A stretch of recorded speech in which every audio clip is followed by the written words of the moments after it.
À Libreville, entrée au gouvernement pour les uns, jeu de chaises musicales pour les autres. Au dernier remaniement du gouvernement de la transition, le condensé de ces passations de charges avec Rita Abongono. Les nouveaux ministres du gouvernement Raymond Donsima III ont pris officiellement leurs fonctions vendredi dernier. Au ministère de l'Énergie, Dr Séraphin Akouré-Davin remplace Jeannot Kalima, qui lui hérite désormais du ministère de la fonction publique. Installé, le membre du gouvernement annonce qu'il fera tout ce qui est humainement possible pour relever les défis.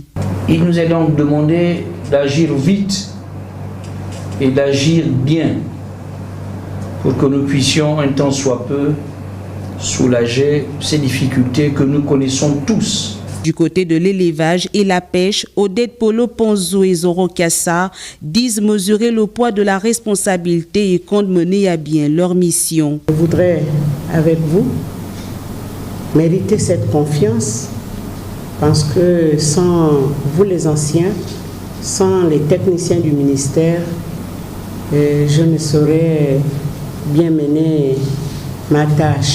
Moi je suis jeune, c'est vrai, mais je pense que si on veut bâtir, on n'a pas besoin d'âge. J'attends juste de vous, des collaborateurs, qu'on puisse travailler comme un seul homme.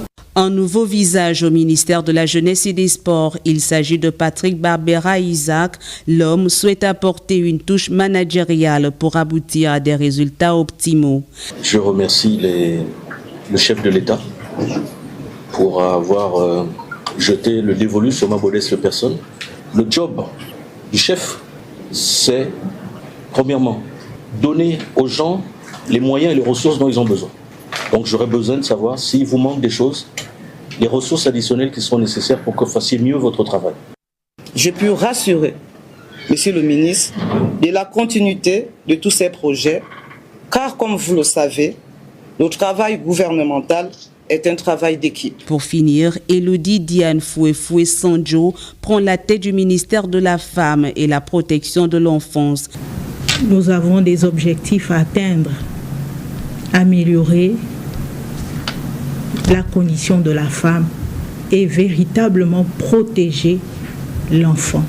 Ces membres du gouvernement sont attendus au pied du mur. Le changement à la tête du département sport avec l'arrivée de Patrick Barbera Isaac suscite des réactions positives. L'homme a plusieurs défis à relever et de nombreux chantiers à exécuter, me fait dire Parfait Junior Burkina. Le capital, sympathie autour du nouveau ministre ne doit pas éloigner l'opinion de l'essentiel. La tâche ne sera pas forcément facile. D'entrée, il faudra travailler sur les compétitions continentales et internationales. Les récents tractés au football et au basketball attestent de l'obligation d'un recadrage pour statuer sur qui valide l'engagement des Panthères du Gabon pour toute compétition. Permettre la relance des championnats domestiques pour l'ensemble des disciplines à l'arrêt depuis près de 3 ans. À cela s'ajoute l'impérieuse nécessité d'un échange franc et direct avec les fédérations, ligues et associations. Il faut restaurer le lien avec ces structures stratégiques, redéfinir les rôles des uns et des autres, les obligations et les devoirs. Patrick Barbera Isaac devra donc rester ouvert, disposé et disponible pour travailler avec la grande famille du sport. Dans cette même logique, il faudra rompre avec le tout football, fin du ministère du football, pour embrasser tous les sports reconnus et permettre ainsi aux athlètes, toutes disciplines confondues, de se sentir panthères et de porter fièrement les couleurs. La considération du sport féminin et handisport est de mise. Tous les athlètes devraient être soutenus sans discrimination. L'honneur à la patrie est inclusive. Alors que les scandales financiers sont décriés et pointés du doigt, en termes de gestion, Patrick Barbera Isaac doit insister sur la bonne gouvernance et la transparence. Le sport aujourd'hui est une fenêtre ouverte sur le monde et un tremplin de promotion des destinations pays. Le Gabon doit revoir sa copie et redorer son blason. Un défi à la portée du nouveau patron du département, jeunesse et sport.